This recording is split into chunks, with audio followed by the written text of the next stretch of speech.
시청자 여러분 안녕하십니까? 여기는 독일 함부르크에서 보내드리는 이영기의 독일 이야기입니다. 8월 13일 이날은 베를린 장벽이 구축된 날. 그래서 오늘 제목은 베를린 장벽의 구축. 8월 13일은 베를린 장벽이 구축된 날. 정확히 얘기해서 1961년 8월 13일.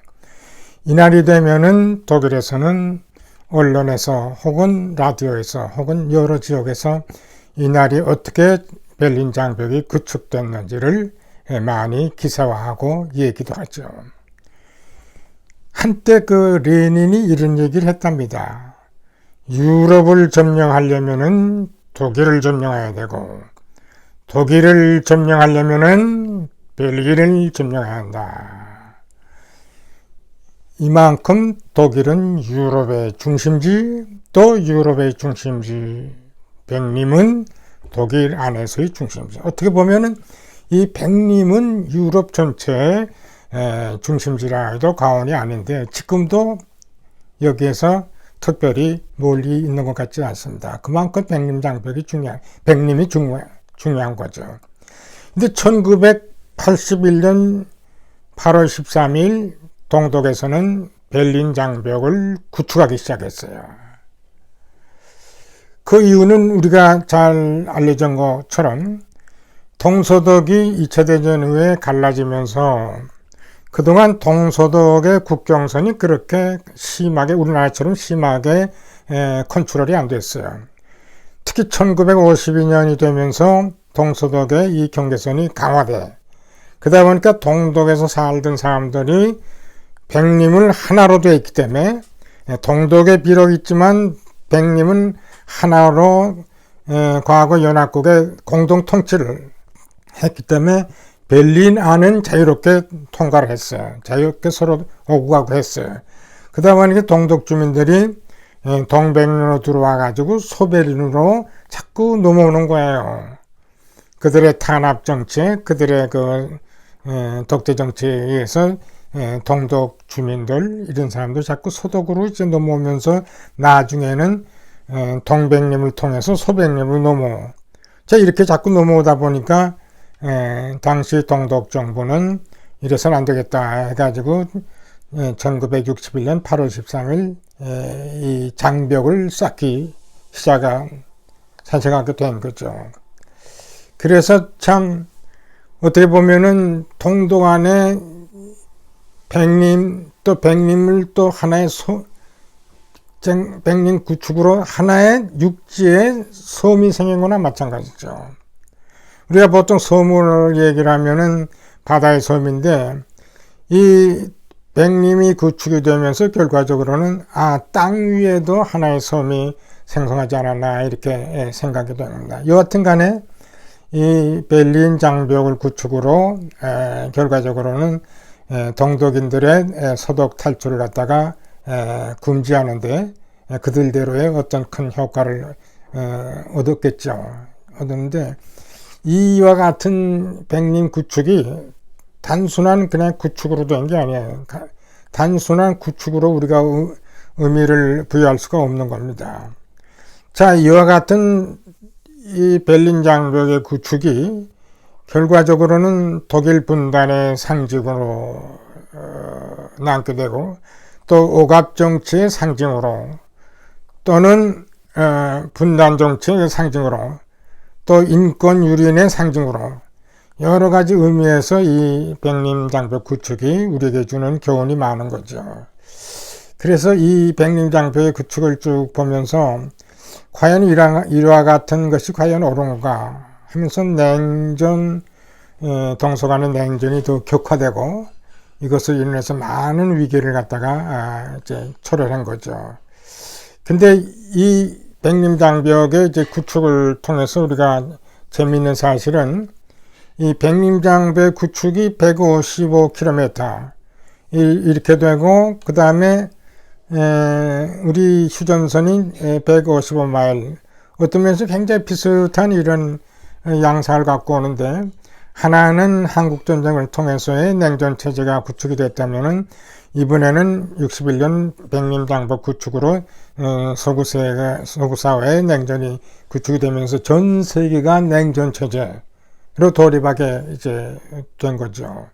그래가지고 이제 백림장벽이 이와 같은 것이 얼마나 오래 계속될 것인가. 백림장 구축으로 많은 사람들이 희생을 되고, 그래가지고 결과적으로는 1989년 11월 9일 백림장벽이 붕괴되면서 독일 통일을 가져왔죠. 근데 이 백림장벽의 구축을 우리가 쭉 보면서 무엇을 쭉 느끼냐 하면은, 왜 그들은 그렇게도 이쪽으로 넘어오려고 했을까요? 그것은 두말할 것도 없이 자유를 찾아 넘어오려고 했던 거예요. 또 그들은 왜 이것을 어디까지나 막으려고 했던가? 자기들의 체제의 위험성을 느낀 거죠. 그들의 공산주의 체제, 사회주의 체제의 위험성을 쭉 느낀 셈이 되죠. 1989년 백림장벽이 무너지는 그 해에 호네카가 이 백림장벽을 다 구축을 하고 그랬던 사람인데, 그 후 호네카가 18년 집권을 하였습니다만은 89년 백림장벽이 무너질 때 뭐라고 얘기를 하냐면 1월 달에 베를린 장벽은 앞으로도 100년이 갈 것이다. 그런 얘기를 했어요. 100년이 갈 것이다. 그리고 1961년 백림장벽이 이제 구축될 때, 그때 당시에 청소기로 있던 이 울브리히트는 뭐라고 얘기를 했냐면, 우리는 아무런 의도가 없다. 장벽을 구축할 의도가 없다고 그렇게 거짓말을 한 거죠. 그러나 그 반대로 백림장벽이 구축되고 28년 만에 결국은 망했는데, 저는 이것을 무엇의 승리냐 하면 자유의 승리로 저는 봅니다. 이 장벽을 구축해서 사람들이 계속 넘어왔어요. 장벽 위에서 넘어오다가 많은 사람들이 희생당했지만 그 장벽을 이렇게 계속 사람들이 넘어오면서 결과적으로는 이 백림장벽이 89년 11월 9일 이제 붕괴되는 그러한 이제 과정을 이제 맞게 되는 거죠. 우리 백림장벽 붕괴를 백림장벽을 우리가 보다 보면, 그 백림장벽을 이렇게 구축을 했어요. 이렇게 쭉 이제 구축을 했고, 한 도시에 백림장벽이 구축된다는 것은 얼마나 창피한 일이에요. 그 중세 때나 있을 수 있는 그런 일이 아니겠습니까? 근데 또 하나의 우리가 주목할 만한 사실은 백림장벽을 구축할 때 바로 그날 1961년 8월 13일 백림장벽이 구축하는데 경비병으로 있던 동독 군인이 총을 버리고 남쪽으로 이렇게 넘어간 거예요.